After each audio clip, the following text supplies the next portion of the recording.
Assalamualaikum warahmatullahi wabarakatuh. Perkenalkan, nama saya Diani Doriatul Jana dengan NPM 24063555962. Saya dari Fisioterapi 2024 kelas A. Pada kali ini saya akan menceritakan tentang fenomena-fenomena yang berkaitan dengan sosioantropologi yang terjadi di kalangan masyarakat Indonesia. Fenomena yang akan saya angkat yaitu ketindihan atau sleepy paralysis. Ketindihan saat tidur sering dikaitkan dengan hal-hal mistis yang menandakan adanya makhluk halus yang menindih badan kita ketika kita lagi tidur. Hal ini biasa disebut dengan sleep paralysis.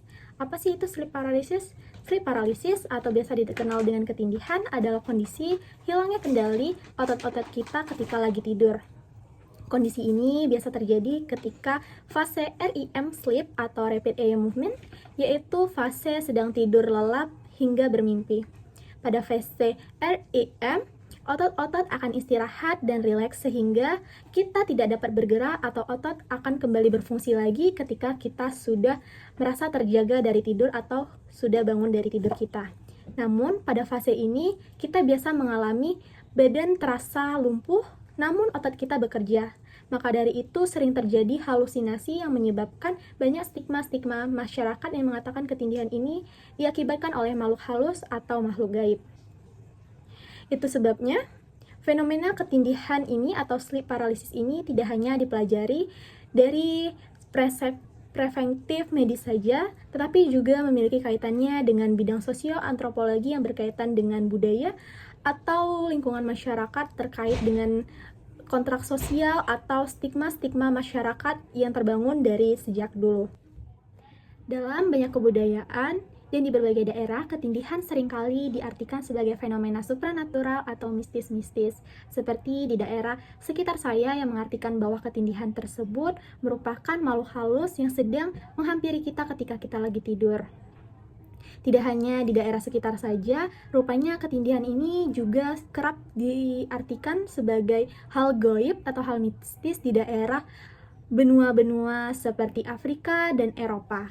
Pada Afrika mengatakan bahwa Ogun Oru atau serangan malam atau ketindihan ini dianggap sebagai pertanda bahaya atau malapetaka. Sedangkan di benua Eropa mereka mengatakan bahwa ketindihan ini merupakan aksi oleh makhluk gaib untuk mengambil energi ketika kita lagi tidur. Sedangkan di Jepang mengatakan bahwa ini merupakan kana shibari atau ketindihan bagi mereka yang mana roh jahat sedang mengikat diri kepada kita. Nah, perbedaan antara stigma-stigma budaya ini kerap terjadi yang menyebabkan bahwa hal-hal seperti ini menunjukkan mitos-mitos atau kepercayaan berkembang di berbagai daerah. Sosioantropologi kesehatan membantu menjelaskan bagaimana sih pengalaman fisiologis seperti sleep paralysis ini bisa menjadi bagian dari narasi budaya, serta bagaimana pengalaman ini mempengaruhi perilaku, emosi, kehidupan sosial dalam masyarakat atau dalam budaya yang berbeda. Sehingga fenomena ini menjadi alat untuk mengeksplor antara kepercayaan-kepercayaan agama serta hal-hal biologis yang menciptakan penjelasan bagi pengalaman yang belum sepenuhnya dapat dipahami. Dari penjelasan tersebut, saya simpulkan bahwa ketindihan tidak hanya fenomena dari biologis atau medis saja, tetapi juga berkaitan dengan sosial, di mana mitos-mitos dan kepercayaan yang berkembang di masyarakat membantu menjelaskan dan memberikan makna pengalaman yang sulit dipahami. Melalui sosioantropologi ini dapat membantu memahami bagaimana sih pengalaman seseorang seperti sleep paralysis ini diartikan ke dalam struktur sosial, ke dalam budaya, mitos, serta bagaimana mereka mempengaruhi perilaku tersebut dan menjadikannya cara pandang masyarakat terhadap hal biologis atau hal gaib.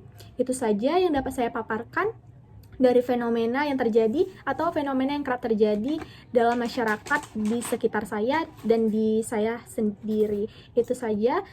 Apabila saya ada kesalahan, saya mohon maaf dan saya akhiri. Wassalamualaikum warahmatullahi wabarakatuh.